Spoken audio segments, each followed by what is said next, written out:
सभी को नमस्कार। मैं कौशल कुमार और स्वागत है आपका हमारे चैनल स्टडी विद कौशल में।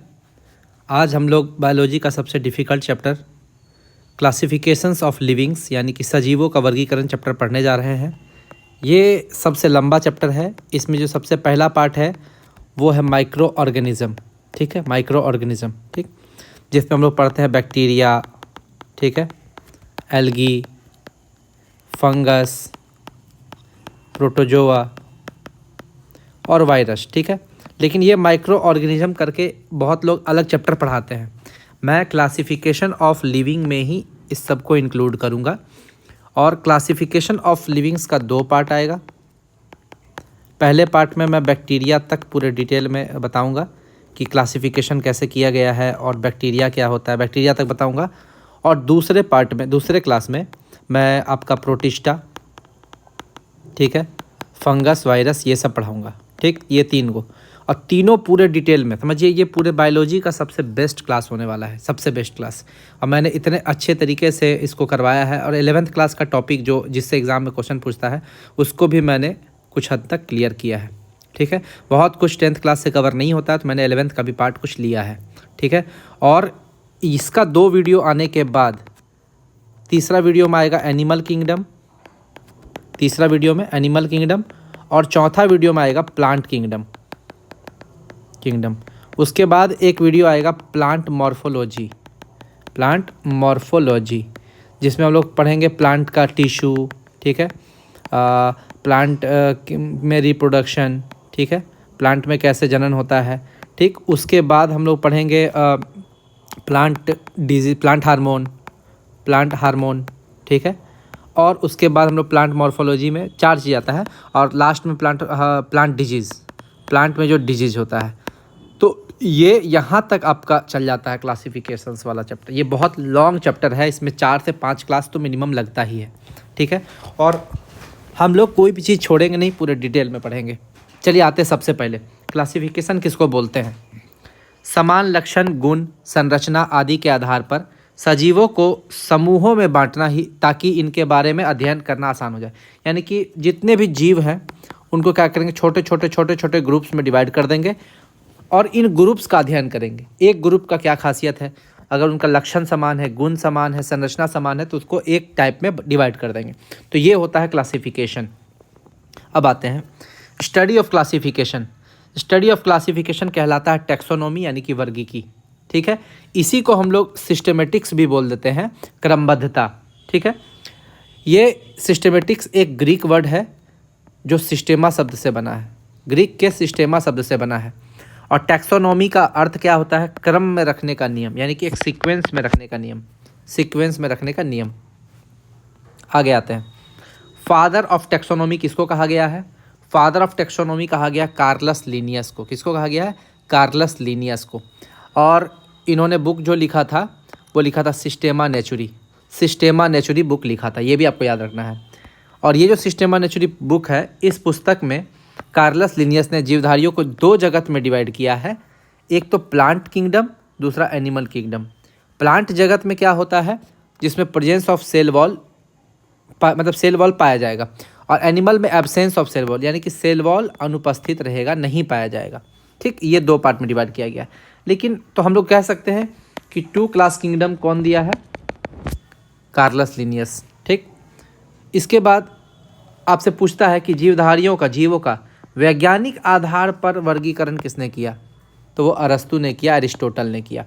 वैज्ञानिक आधार पर वर्गीकरण, अगर सिर्फ पूछ दे कि वर्गीकरण किसने किया तो कार्लस लिनियस, लेकिन वैज्ञानिक आधार पर, साइंटिफिक बेस पर इसका जो वर्गीकरण किया है वो अरस्तु ने किया है, अरिस्टोटल ने किया है।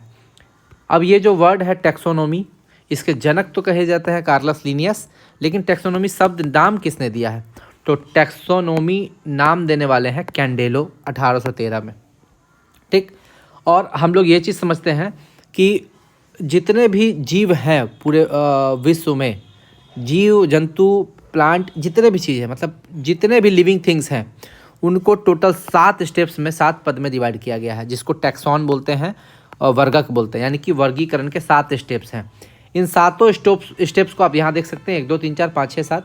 इसको याद करने का तरीका क्या है, इसको याद करने का तरीका है KPC ऑफ जीएस, यानी कि के का मतलब हो गया खूब पढ़ेंगे क्लास ऑफ जीएस। ये ट्रिक है इसको याद करने का। KPC ऑफ जीएस यानी कि खूब पढ़ेंगे क्लास ऑफ जीएस। किसका क्लास पढ़ेंगे? जीएस का क्लास। तो के का मतलब हो गया किंगडम यानी कि जगत। पहला वाला क्या हो गया? किंगडम यानी कि जगत। ये सबसे लार्जेस्ट यूनिट है, सबसे बड़ा यूनिट, ठीक है, किंगडम। उसके बाद उससे नीचे आते तो संघ यानी कि फाइलम। तो ये सेकेंड वाला जो पी है, पढ़ेंगे वाला पी, तो ये है फाइलम। थर्ड में आया था वर्ग यानी कि क्लास। फोर्थ में आया था गण यानी कि ऑर्डर। फिफ्थ में आया था कुल यानी कि फैमिली। छठा में आया था वंश यानी कि जीन्स। और सातवां आया था जाति यानी कि स्पीसीज। और ये दोनों सबसे ज़रूरी है, जीन्स और स्पीसीज। इसका ट्रिक है जीएस। जो आप नाम पढ़ते हैं, सुने होंगे कि टाइगर का नाम क्या है? Panthera tigris. पैंथेरा टिग्रिस है ना। तो ये पैंथेरा क्या होता है और टिग्रिस क्या होता है? तो ये है जी और ये है एस। जी का मतलब जीन्स और एस का मतलब स्पीसीज। ये क्वेश्चन पूछा हुआ है बिहार दरोगा में, सचिवालय में भी, और ये बिहार के या सेंट्रल लेवल पर हर एग्जाम में पूछा जाता है कि पहला, जैसे हम लोग का मानव का नाम क्या है? होमो सेपियंस। होमो सेपियंस। तो होमो क्या है? ये जीन्स है, और सेपियंस क्या है? ये क्लासेज है। आप कभी भी भूलेंगे एग्जाम में तो आप जीएस वर्ड याद रखिएगा, जीएस। पहला वाला जी, दूसरा वाला एस, यानी कि जीन्स और स्पीसीज। ठीक, ये आपको भूलने नहीं देगा ये टेक्निक, ठीक है। और समझिएगा सबसे लार्जेस्ट यूनिट कौन है इसमें? किंगडम सबसे बड़ा है। किंगडम को छोटे छोटे छोटे छोटे टुकड़ों में बांट के बना दिया स्पीसीज, तो ये सबसे स्मॉलेस्ट यूनिट है, ठीक है। जगत के लेवल पर यानी कि किंगडम के लेवल पर स्टडी करना आसान है। क्यों? क्योंकि यहाँ पर तो भाई बहुत सारा स्मॉलेस्ट यूनिट, लाखों यूनिट आ जाएगा स्पीसीज के लेवल पर। तो उतना लेवल पर अगर पढ़ेंगे तो हम लोग को पढ़ना बहुत मुश्किल है। और यहाँ पर गिना चुना है, वायरस फंगस बहुत कम है, ठीक है। 7 से 8 9 10 में ख़त्म हो जाएगा ये। तो किंगडम के आधार पर उसको पढ़ना आसान है, और जबकि जाति के आधार पर यानी कि स्पीसीज़ के आधार पर लेवल पर पढ़ना अपेक्षाकृत जटिल है। इसीलिए ऊपर से जब नीचे आएंगे तो वर्गीकरण जटिल होगा, कॉम्प्लेक्स होगा। ठीक, यहाँ तक समझ में आ गया है। आगे बढ़ते हैं। 2 किंगडम थ्योरी बता दिए पहले, 2 क्लास में डिवाइड किया है। तो वो कौन है? कैरोलस लीनियस 1735 में डिवाइड किया था 2 क्लास किंगडम। और ये किस किस में डिवाइड किया था? प्लांट किंगडम और एनिमल किंगडम, यानी कि पादप जगत और जंतु जगत, ठीक। उसके बाद आते हैं 3 क्लास किंगडम, यानी कि 3 किंगडम थ्योरी। ये किसने दिया था? त्रिजगत पद्धति। इन्होंने इसको 3 क्लास में डिवाइड किया है। और वो कौन किया है? अर्नेस्ट हैकल। किसने किया? अर्नेस्ट हैकल। आपको याद आ रहा होगा अर्नेस्ट हैकल किसके फादर हैं? Father of ecology. इकोलॉजी हम बताए थे आपको, अर्नेस्ट हैकल फादर ऑफ इकोलॉजी है। और इन्होंने 1866 से 68 में त्रिजगत पद्धति की खोज की थी।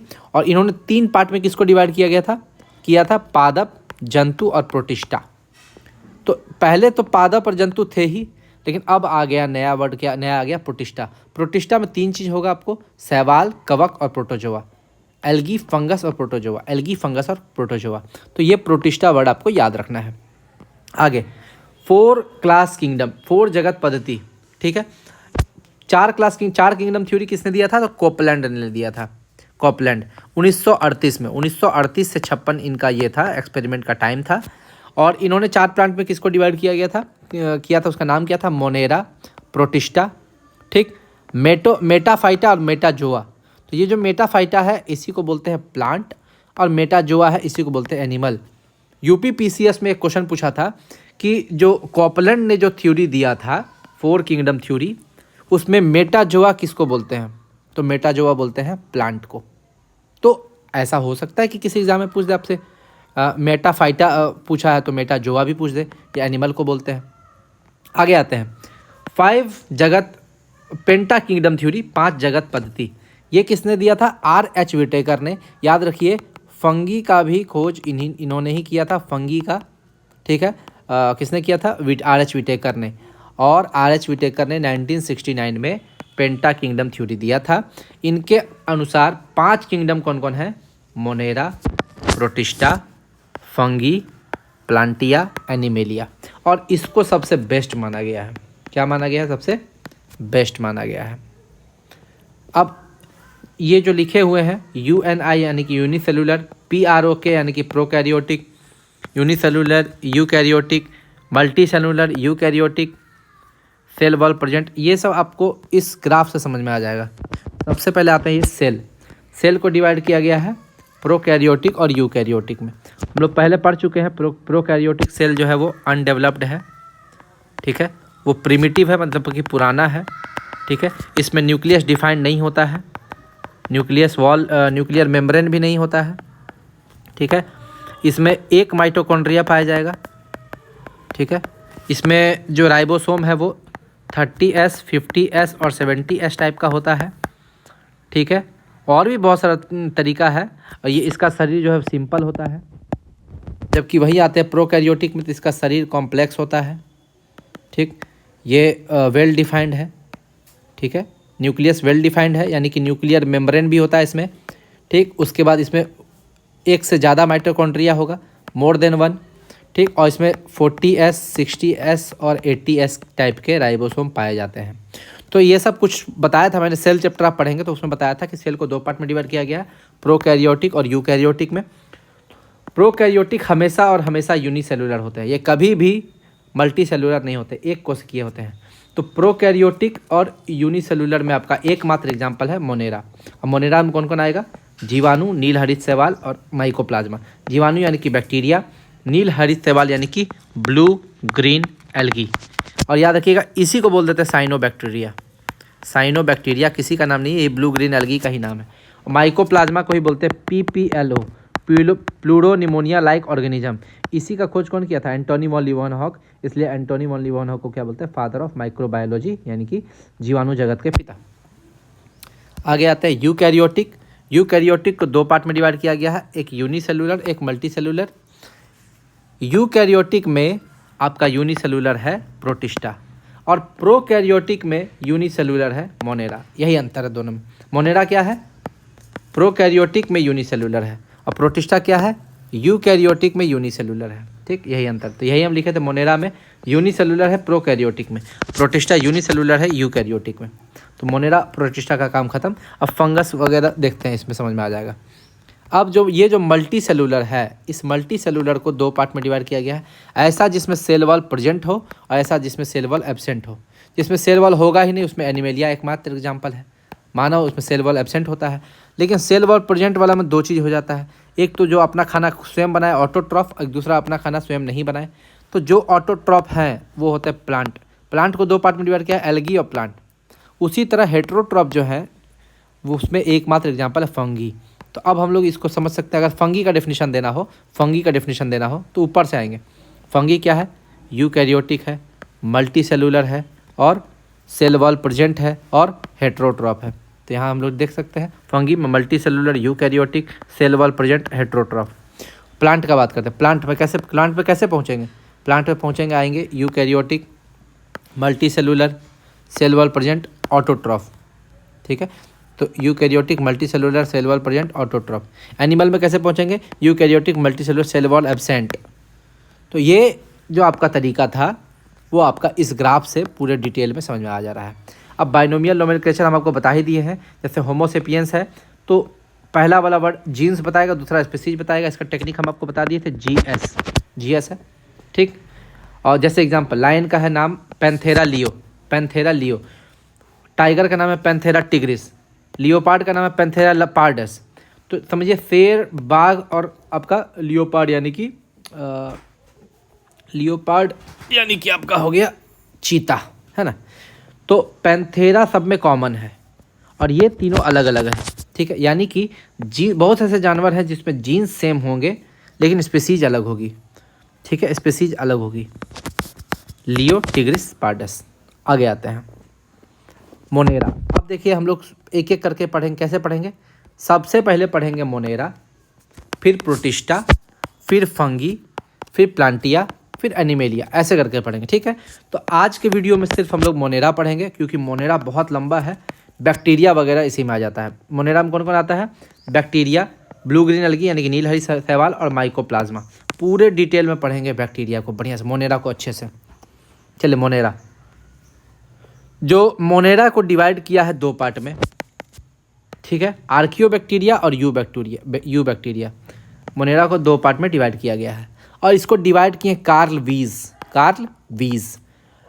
कार्ल वीज को ही बोलते हैं 6 क्लास किंगडम के जनक, यानी कि 6 जगत पद्धति यही दिया है कार्ल वीज। तो कभी कभी अगर क्वेश्चन पूछे 6 क्लास किंगडम, तो यही हो जाते हैं कार्ल वीज। तो इन्होंने ही मोनेरा को 2 पार्ट में डिवाइड किया, एक है आर्कियोबैक्टीरिया और एक यू बैक्टीरिया। मोनेरा को बैक्टीरिया भी आप बोल सकते हैं, कोई दिक्कत नहीं। इसमें कौन कौन होता है बैक्टीरिया? साइनोबैक्टीरिया यानी कि ब्लू ग्रीन एल्गी और माइकोप्लाज्मा।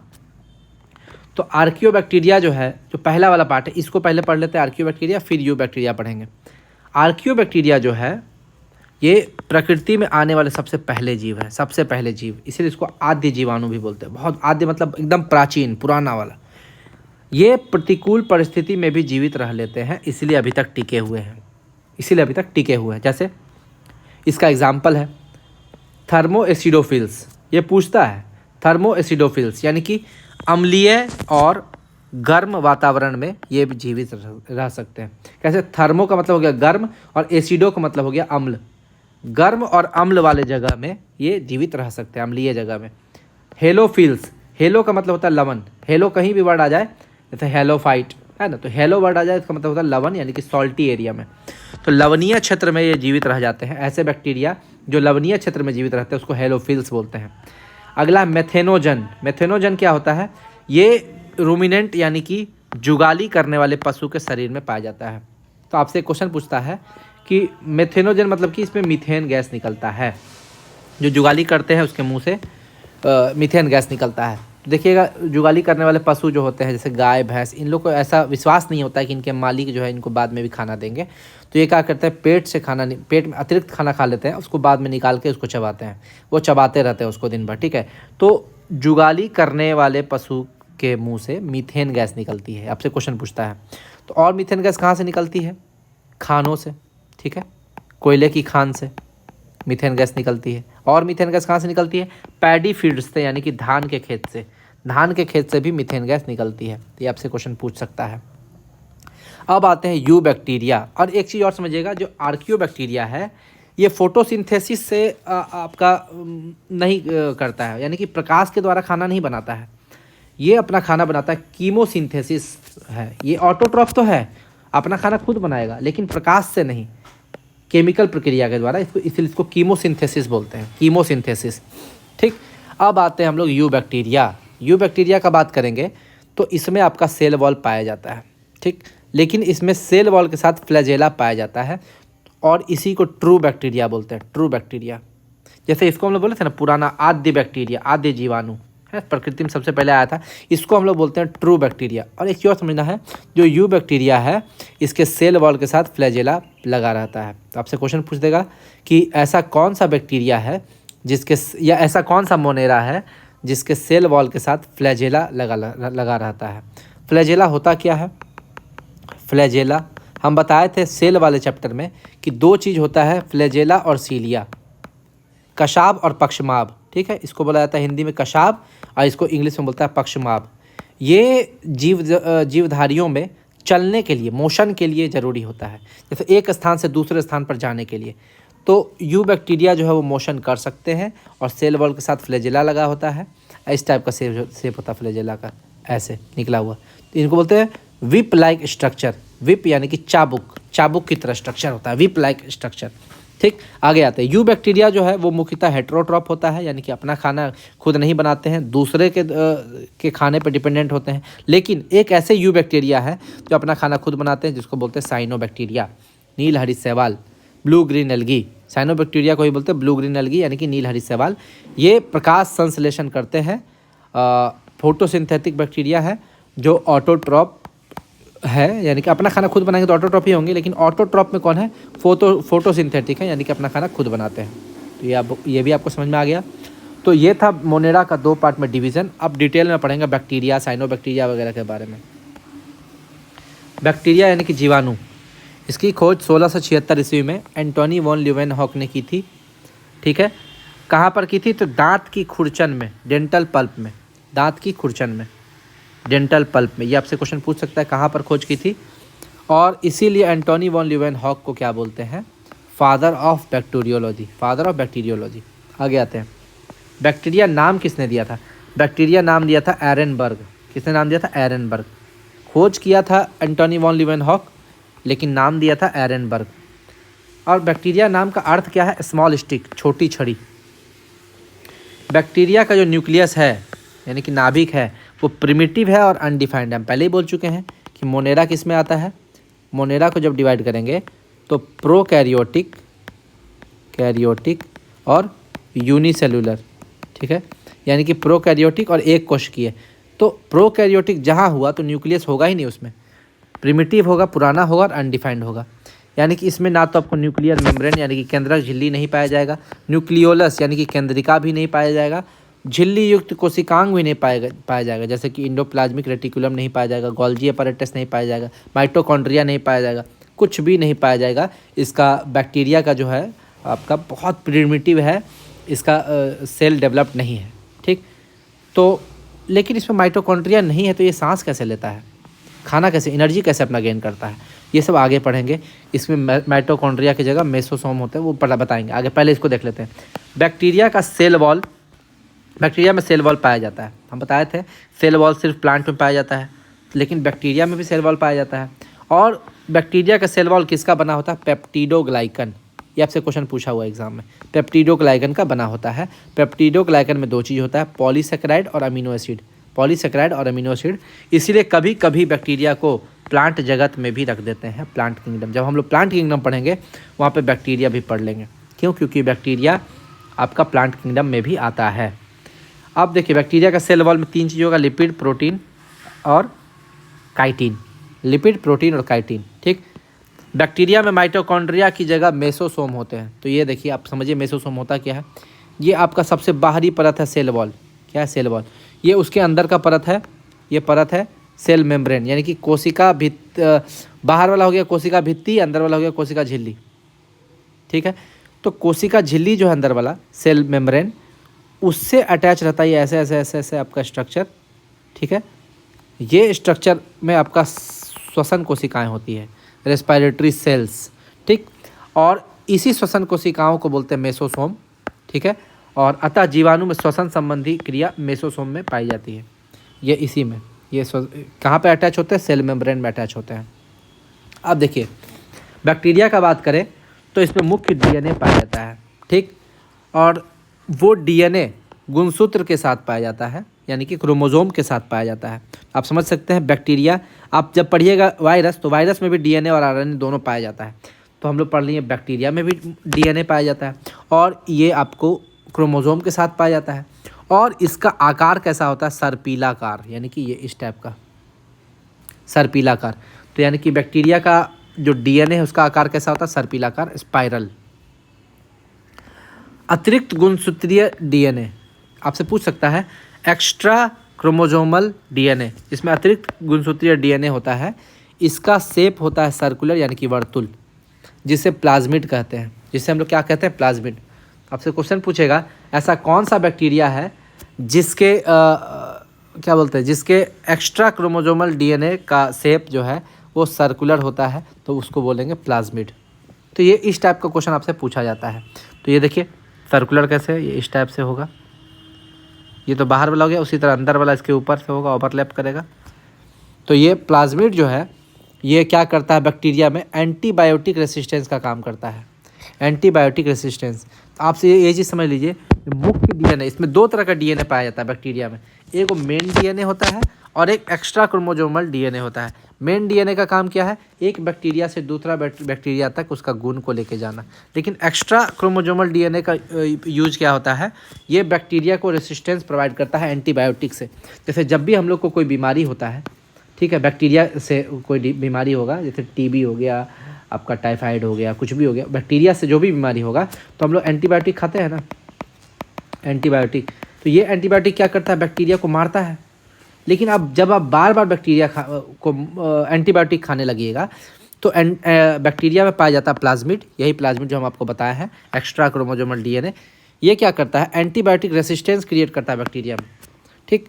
यानी कि इसका प्रयोग जेनेटिक इंजीनियरिंग में जीनों के स्थानांतरण के वो छोड़िए बाद में। एंटीबायोटिक रेसिस्टेंस यानी कि अब देखिएगा, पहला बार जब आप एंटीबायोटिक खाइएगा आपको ज़्यादा असर होगा, दूसरे बार खाइएगा तो कम असर होगा, तीसरे बार खाइएगा तो और कम होगा। ऐसे धीरे धीरे धीरे धीरे आपका जो शरीर में बैक्टीरिया है वो एंटीबायोटिक के लिए रेसिस्टेंट हो जाता है, यानी कि वो उस एंटीबायोटिक को पहचान लेता है और उस एंटीबायोटिक से उसको कोई फ़र्क नहीं पड़ता है। ये उसी तरह हो गया जैसे आप देखते होंगे कि सांप जिसको काटता है वो एंटीडोट लेता है ना, एंटीवेनम, एंटीडोट जो एंटीवेनम लेता है, तो वो क्या करता है, सांप के जहर को न्यूट्रल ख़त्म कर देता है। लेकिन आप अगर बार बार एंटीडोट लीजिएगा ना तो सांप के जहर पर उसका असर नहीं होगा।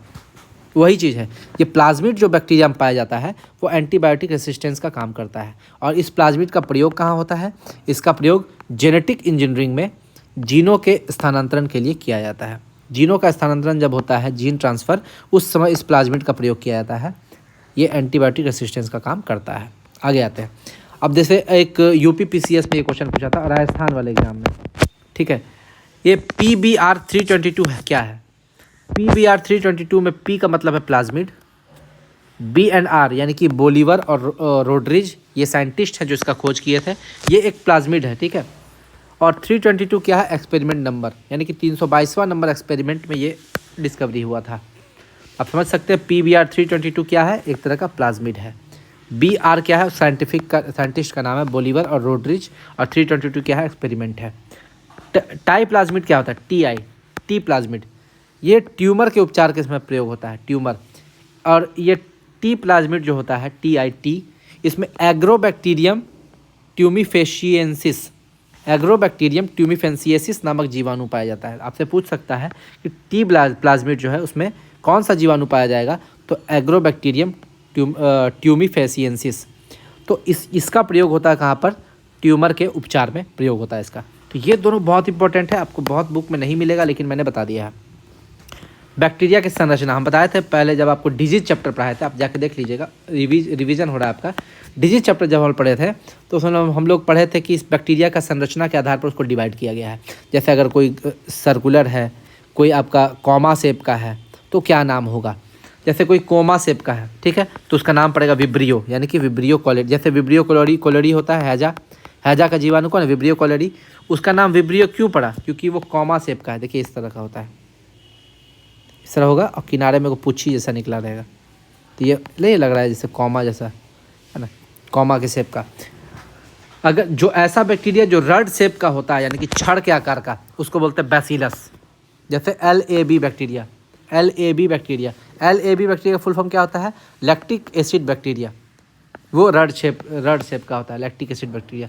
LAB का मतलब होता है लैक्टिक एसिड बैक्टीरिया, यानी कि लैक्टोबैसिलस। ये दूध से दही बनाने में आपको मदद करता है। उसी तरह अगर किसी बैक्टीरिया का शेप है स्फेरिकल यानी कि गोलाकार, तो उसको कोकस बोलते हैं, यानी कि जैसे कि एग्जांपल डिप्लोकोकस न्यूमोनिया। ये न्यूमोनिया जो है वो डिप्लोकोकस न्यूमोनिया नामक बैक्टीरिया से होता है। तो यहाँ पर जो कोकस वर्ड यूज हुआ है, कोकस का मतलब होता है गोलाकार शेप है। ऐसा बैक्टीरिया जिसका शेप क्या है, गोलाकार है। तंतु के शेप का है, यानी कि फिलामेंट के शेप का है, तो उसको बोलेंगे स्पाइरिलम। ऐसा बैक्टीरिया इसका तंतु का शेप है, स्पाइरिलम बोलेंगे। अब आगे आते हैं बैक्टीरिया में रिप्रोडक्शन। एक बात समझ लीजिए, पूरे विश्व में सबसे तेज़ी से फैलने वाला चीज़ है बैक्टीरिया, यानी कि सबसे जल्दी मल्टीप्लिकेशन करता है, बहुत तेज़ी से फैलता है, सबसे फास्ट रिप्रोडक्शन होता है बैक्टीरिया में, ठीक है। लेकिन तो इसमें रिप्रोडक्शन होता कैसे है, इसमें रिप्रोडक्शन होता है बाइनरी फिशन, यानी कि द्विविखंडन के द्वारा, एसेक्सुअल रिप्रोडक्शन होता है। तो आप समझिए कि बैक्टीरिया जो है इससे हम लोग सजीव बोल सकते हैं। क्यों सजीव बोल सकते हैं, क्योंकि हम लोग बता रहे हैं कि इसमें रिप्रोडक्शन होता है, प्रजनन होता है, जिसमें प्रजनन होगा वो सजीव है, ठीक। तो यही आपसे एक क्वेश्चन पूछता है कि वायरस को क्या सजीव बोल सकते हैं। आज तक वायरस में रिप्रोडक्शन का क्या मोड है, यानी कि प्रजनन का तरीका क्या है, वो पता नहीं चला।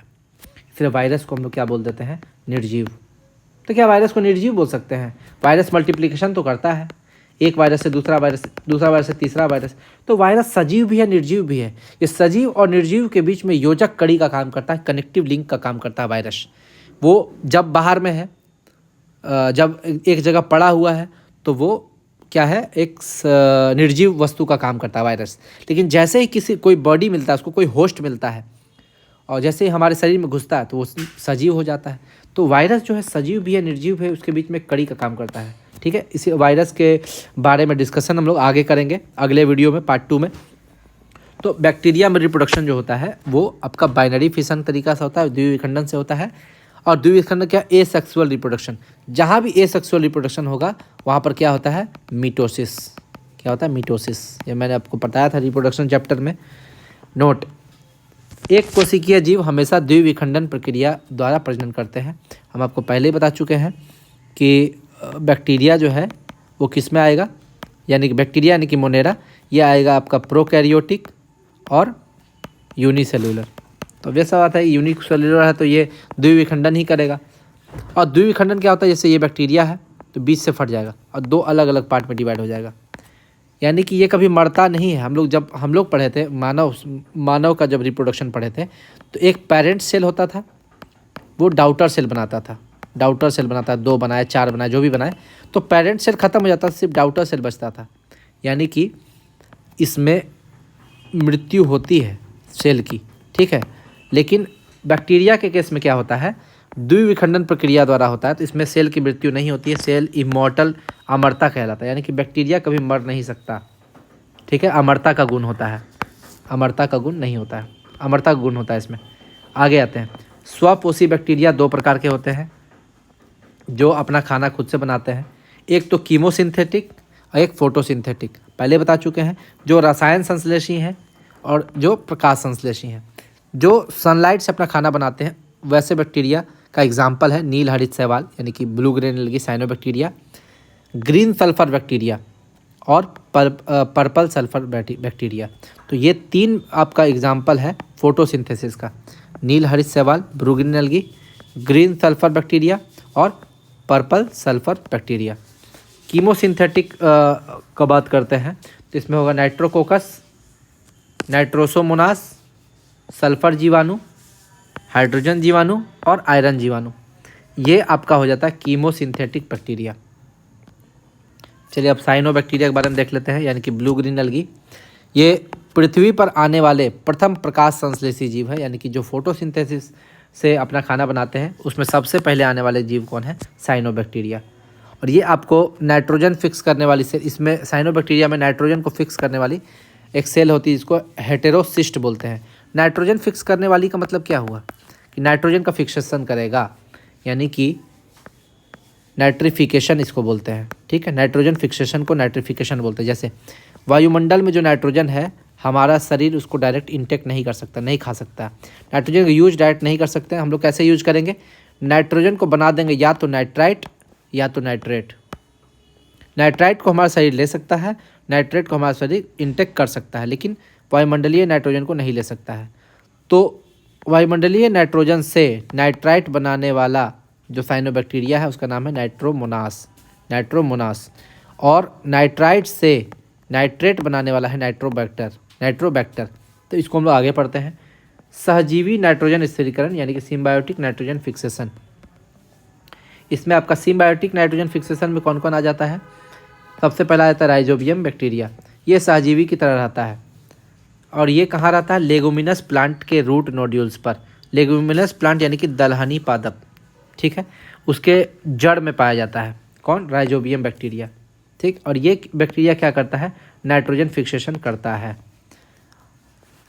क्यों नाइट्रोजन फिक्सेशन करता है, क्योंकि इनकी जो मूल ग्रंथि होती है राइजोबियम की या लेगुमिनस प्लांट की, उसमें निफ, NIF, निफ जीन पाया जाता है, ठीक। और मूल ग्रंथि में लेग हीमोग्लोबिन पाया जाता है।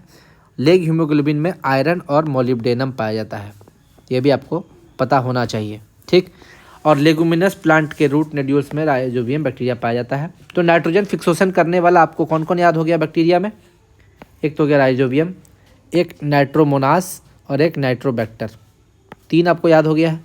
आगे आते हैं एनाबीना। एनाबीना भी सहजीवी की तरह रहता है। एनाबीना, एनाबीना किसके साथ रहता है, एजोला के साथ रहता है। तो एनाबीना क्या हो गया, एक तरह का नाइट्रोजन फिक्सेशन करता है।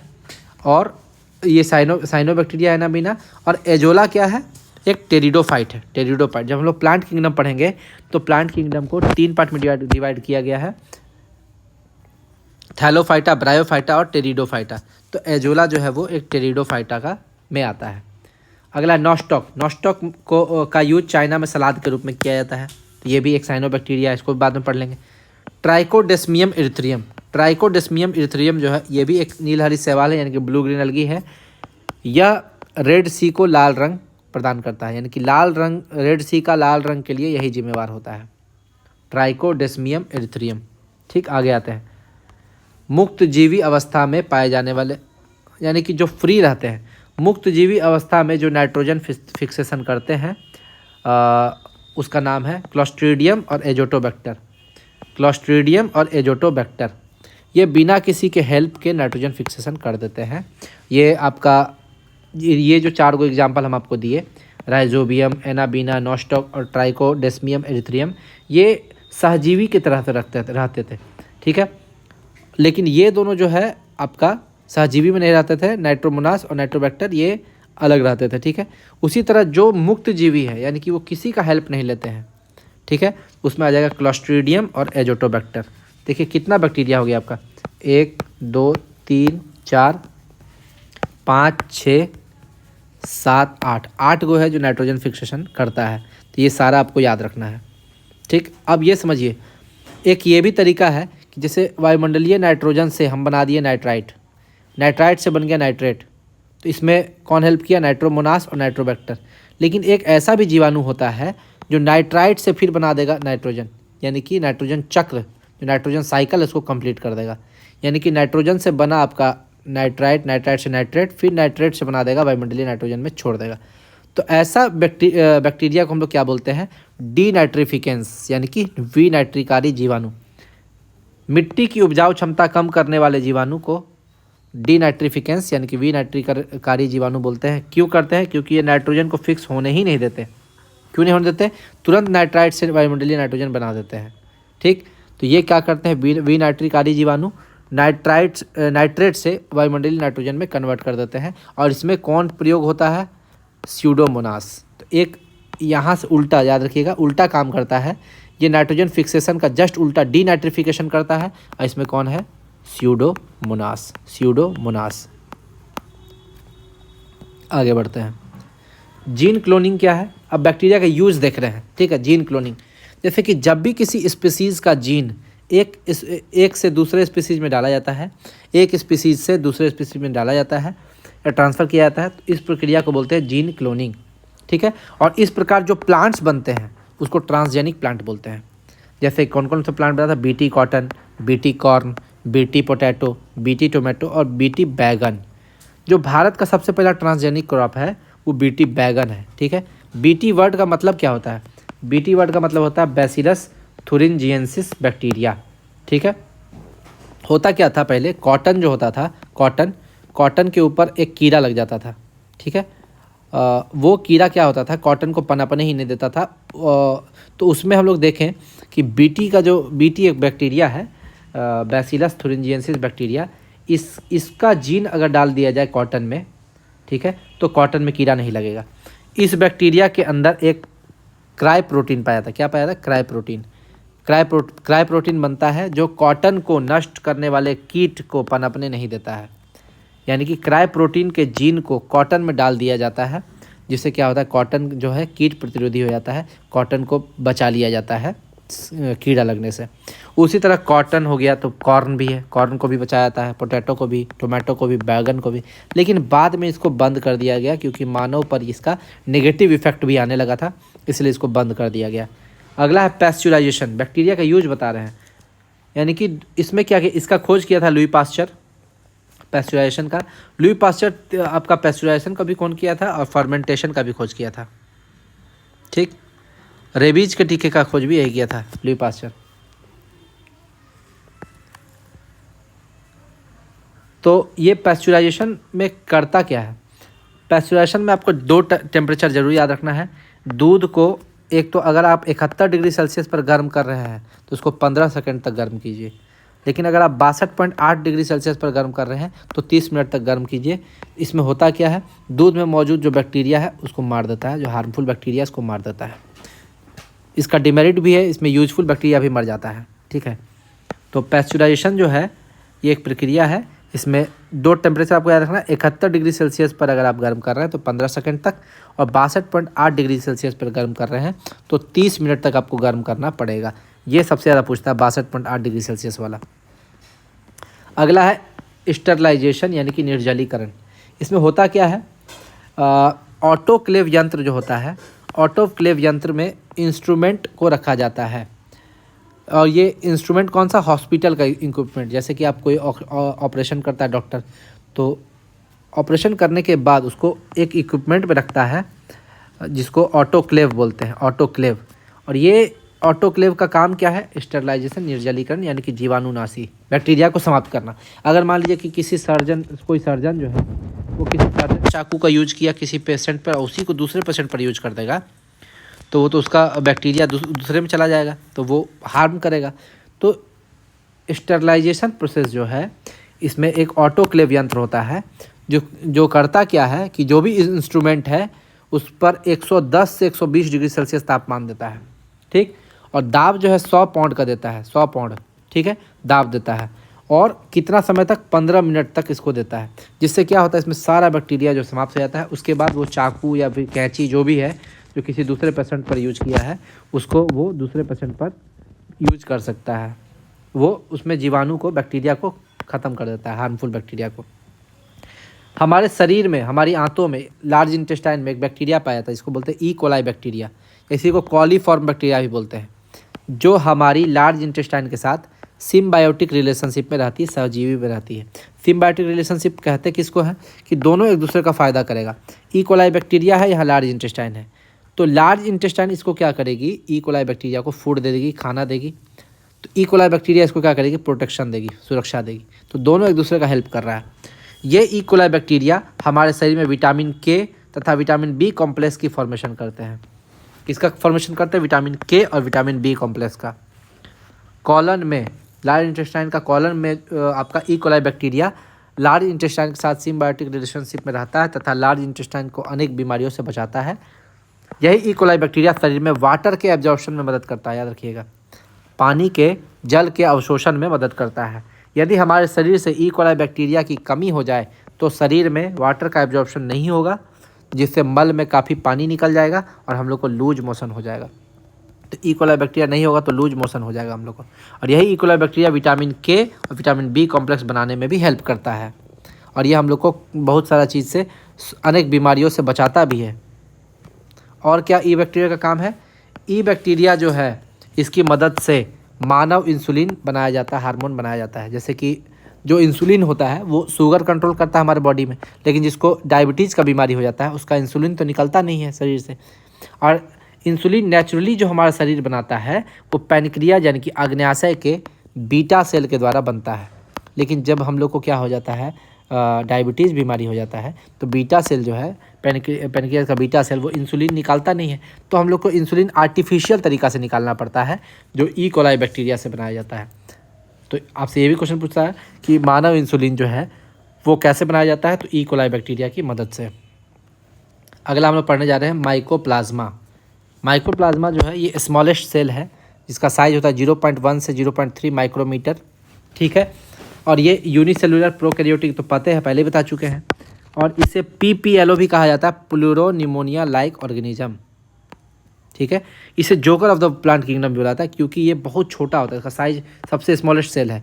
ये इतना छोटा होता है कि अपना पोजीशन तुरंत बदलता है, तुरंत अपना पोजीशन, अभी यहाँ दिख रहा है तो थोड़ा देर बाद यहाँ दिखेगा, थोड़ा देर बाद इधर दिखेगा। तो ये डांसिंग कैरेक्टर होता है इसका, ठीक है, लगता है इसे डांस कर रहा है, इसे इसको joker of the plant kingdom भी बुलाया जाता है, ठीक है। इसमें सेल वॉल नहीं पाई जाती है, सेल वॉल इसमें नहीं पाया जाएगा। इसमें अवायवीय श्वसन होता है, यानी कि एनाएरोबिक रेस्पिरेशन होता है, अवायवीय श्वसन होता है माइकोप्लाज्मा में। एक ब्लडी रेन, खूनी बरसात के बारे में डिस्कस कर लेते हैं। कहीं कहीं बारिश होता है तब देखते होंगे रेड कलर का हो जाता है, लगता है खून गिरा हुआ है। तो उसके लिए ट्रिटेन फोलियम नामक जीवाणु जिम्मेवार है। और ये ट्रिटेन फोलियम जो है इसमें अलैंगिक जनन होता है, ठीक है, एसेक्सुअल रिप्रोडक्शन, अलैंगिक जनन करने वाली संरचनाएं पाई जाती है, जिसे स्पोर या बीजाणु कहते हैं, ठीक है। ये स्पोर जो है पानी के साथ मिलकर लाल रंग देते हैं, यही लाल रंग आपको लगता है कि ब्लडी रेन है, यानी कि खूनी बरसात है, पानी में खून मिला हुआ है। आगे आते हैं, बैक्टीरिया एक ऐसा बैक्टीरिया है जिसे बायोवीपन की तरह जैविक हथियार के रूप में इस्तेमाल किया जाता है, ठीक है। और इसका नाम है एंथ्रेक्स। एंथ्रेक्स के बारे में हम डिजीज चैप्टर में बता दिया डिटेल में। होता क्या है कि एक बार क्या हुआ था कि कोई दो कंट्री में ये था, तो एक कंट्री वाला दूसरे कंट्री को एक गिफ्ट देता है, ठीक है। और गिफ्ट देने में जब वो गिफ्ट खोलता है तो उस गिफ्ट में उसको कुछ नहीं मिलता है, कुछ नहीं है भाई, बैक्टीरिया है उसमें, वो दिखेगा थोड़ी, है ना। उसको लगता है गिफ्ट तो खाली है, लेकिन बैक्टीरिया था जो उसके हाथ में चला गया, और हाथ में जाने के बाद 24 घंटे के अंदर उस इंसान की मृत्यु हो गई। यानी कि ये जो एंथ्रेक्स वायरस उसमें दिया गया था, ये आपका बायो वीपन की तरह यूज होता है, दिखेगा नहीं आपको, लेकिन वो 24 घंटा के अंदर व्यक्ति का मृत्यु कर देता है। जो हमारा सांस नली होता है, ट्रैकिया होता है ना हमारा, विंड पाइप, ट्रैकिया को ये चिपका देता है, यह जीवाणु श्वास नली ट्रैकिया को चिपका देता है, ठीक। और ये एंथ्रेक्स होता क्या था, पुराने ज़माने में जो तीर का यूज करते थे राजा महाराजा, तीर में एंथ्रेक्स लगा के छोड़ देते थे, ये एंथ्रेक्स लगा के छोड़ देते थे, तो ये क्या करता था, हमारे शरीर में तीर के थ्रू घुस जाता था। पहले तो एक छोटा सा घाव के थ्रू इंटर करेगा, लेकिन 24 घंटा के अंदर अगर व्यक्ति उसका इलाज नहीं कराता है तो उसका डेथ हो जाएगा, बहुत तेज़ी से इसका डेथ होता है, ठीक है। और इसका यूज बैक्टीरिया का बायो रीमेडिटेशन में भी यूज होता है, जैसे ऑयल जैपर है ना, तेल के, जैसे गुजरात वगैरह में आप देखते होंगे कि ऑयल का जहाँ बहुत ज़्यादा रिसाव होता है वहाँ पे एक दलदल जैसा क्रिएट हो जाता है, ठीक है, मड जैसा क्रिएट होता है, तो उस तेल के दलदल को हटाने में ऑयल जैपर का यूज होता है, जो कि इसलिए इसको बायो रीमेडिटेशन में भी यूज बोलते हैं। पहली बारिश में जो मिट्टी से आने वाली खुशबू है वो क्यों होता है, वो स्ट्रेप्टोमाइसिट नामक बैक्टीरिया से होता है, जिसको जियोस्मिन भी बोलते हैं, जियोस्मिन। आगे आते हैं साइनोबैक्टीरिया के बारे में और देख लेते हैं। ब्लू ग्रेन एल्गी, ये जो है आपका जल और स्थल दोनों जगह पर रह सकते हैं, यानी कि ये एक्वेटिक भी है और लैंड में भी रह सकते हैं। और ये आपका ऑटोट्रॉफ हम तो बता ही दिए हैं, ये फोटोसिंथेटिक बैक्टीरिया है, ये प्रकाश संश्लेषण करते हैं। और इसका एग्जाम्पल एनाबेना, एजोला, ये तो पहले ही बता चुके, एनाबेना और एजोला जो है वो सिम्बायोटिक रिलेशनशिप में रहेगा। यहाँ पे आपको देखिए सारा एग्जाम्पल हम दे चुके हैं पहले, यहाँ पर 4 गो आपको एग्जाम्पल दे दिए सिम्बायोटिक रिलेशनशिप का। नाइट्रोजन फिक्सेशन करेगा यहाँ पे 2 गो, डीनाइट्रिफिकेशन करेगा उसका भी बता दिए, स्यूडोमोनास जो उल्टा काम करेगा। मुक्त जीवी अवस्था में रहेगा वो क्लोस्ट्रीडियम और एजोटोबैक्टर। क्लोस्ट्रीडियम जो है वो अवायवीय शोषण करेगा, वायवीय शोषण, और एजोटोबैक्टर अवायवीय शोषण। तो ये सब हम आपको बता दिए हैं। तो यहाँ आते हैं, एनाबीना और एजोला जो है सिम्बायोटिक रिलेशनशिप में रहता है, यह बायो फर्टिलाइजर का काम करता है, यह चावल के उत्पादन में बहुत उपयोगी है। यानी कि चावल का खेत में अगर एनाबेना और एजोला एक साथ रह गया तो ये क्या करता है, नाइट्रोजन को फिक्स कर देता है। नाइट्रोजन फिक्स करने का मतलब कि प्लांट वगैरह जो है डायरेक्ट नाइट्रोजन को तो एटमॉस्फेयर से लेगा नहीं, तो नाइट्रोजन को नाइट्रेट या नाइट्राइट में बदलना ही आपका नाइट्रोजन फिक्सेशन कहलाता है। तो ये एनाबेना और एजोला यही काम करता है, जो वायुमंडलीय नाइट्रोजन है उसको बदल देता है किसमें, नाइट्रेट और नाइट्राइट में, जिसको प्लांट ले लेता है, चावल जो है वो ले लेता है, और चावल को मतलब उत्पादन अच्छा होता है। क्लोरेला और एक चीज़ और समझिएगा कि यहाँ दूध से दही बनाने में आपका कौन सा बैक्टीरिया यूज होता है, लैक्टोबैसिलस, ये पहले बता चुके हैं। विनेगर बनाने के लिए कौन सा बैक्टीरिया यूज होगा, एसिटोबैक्टीरिया एसिटिस। चाय के टेस्ट को इंक्रीज करने के लिए माइक्रोकॉकस नामक बैक्टीरिया का प्रयोग होता है। जूट या लेदर इंडस्ट्री में जो बैक्टीरिया प्रयोग होता है वो क्लोस्ट्रीडियम होता है। और ये हम आपको पहले बता चुके हैं कि क्लोस्ट्रीडियम बैक्टीरिया जो है वो नाइट्रोजन फिक्सेशन भी करता है। तो आज का वीडियो इतना ही तक रहने देते हैं, ठीक है। बाकी जो एल्गी बताएंगे, तो एल्गी में आपको यहाँ पे प्रोटिस्टा बताएंगे, प्रोटिस्टा में आपको पूरे डिटेल से एल्गी पर डिस्कस करेंगे, किस पर, एल्गी पर। उसके बाद हम लोग फंगस पढ़ेंगे अगले वीडियो में, और वायरस पढ़ेंगे, फंगस और वायरस पूरे डिटेल में पढ़ेंगे इसको। चलिए आज का वीडियो इतना ही, धन्यवाद।